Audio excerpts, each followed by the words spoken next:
à commencer par la Chine en 1937.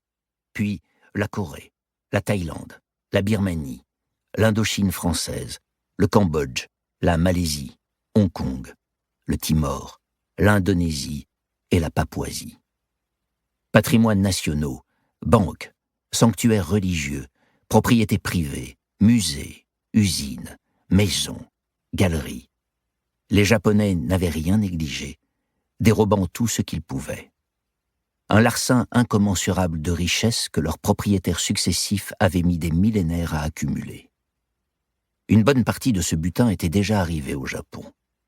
Le reste devait voyager par la mer, mais le blocus sous-marin des Américains empêchait de poursuivre cette grande redistribution. Impossible, désormais, de transporter quoi que ce soit par bateau, surtout pas quelque chose d'aussi lourd et volumineux que l'or. Il avait fallu trouver une autre solution. Tout cacher aux Philippines, dans les montagnes de l'île de Luzon, et revenir chercher le trésor une fois la guerre finie. L'idée émanait des plus hautes sphères, de l'empereur Hirohito lui-même. Des princes plus ou moins importants de la famille impériale avaient mené les équipes de pillards à travers les territoires conquis sous la houlette du propre frère de l'empereur, le charmant et cultivé prince Chichibu, lequel avait orchestré les vols et la mise en lieu sûr du butin et donné son nom à l'opération, Kin no Yuri, lys d'or, d'après un poème de l'empereur.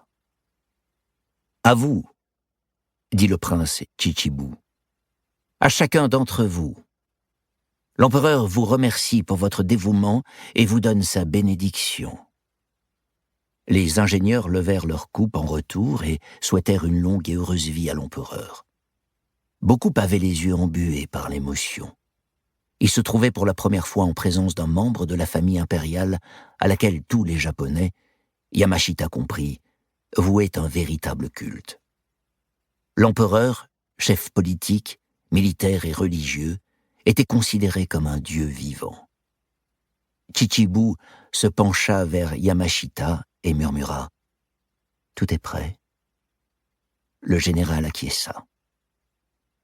Quelque temps plus tôt, le prince Chichibu avait quitté Singapour, établi son centre de commandement à Manille et fait transporter dans les îles toutes les richesses pillées qui se trouvaient encore sur le continent. Des milliers de travailleurs réduits en esclavage et de prisonniers de guerre avaient passé plusieurs mois à creuser des tunnels et à couler du béton dans des grottes pour les consolider. Chaque cache devait pouvoir résister aux tremblements de terre, aux bombardements, aux inondations et surtout au passage du temps. Les réserves souterraines avaient été construites sur le modèle de bunkers militaires. Le prince s'était déplacé en personne pour inspecter chacune d'elles, comme ce soir-là. Sa présence n'avait donc rien de surprenant. Leur tâche accomplie, les hommes festoyaient dans la dernière des 175 chambres fortes achevées 3 jours auparavant.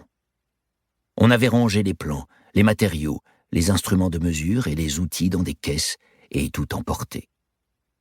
À chaque fin de chantier, les prisonniers de guerre avaient été abattus et leurs corps abandonnés sur place, avec ceux de quelques soldats japonais dont les âmes veilleraient sur les trésors dans les années à venir. Séduisante formule, recouvrant un objectif simple, limiter le nombre de témoins. « La carte est-elle en lieu sûr ?» demanda le prince. « Elle vous attend dans votre véhicule. » Depuis que MacArthur avait atterri sur l'île de Leyte, tout s'était accéléré. Chaque jour, les 200 000 soldats ennemis gagnaient du terrain, contraignant les Japonais à se replier plus loin dans les montagnes.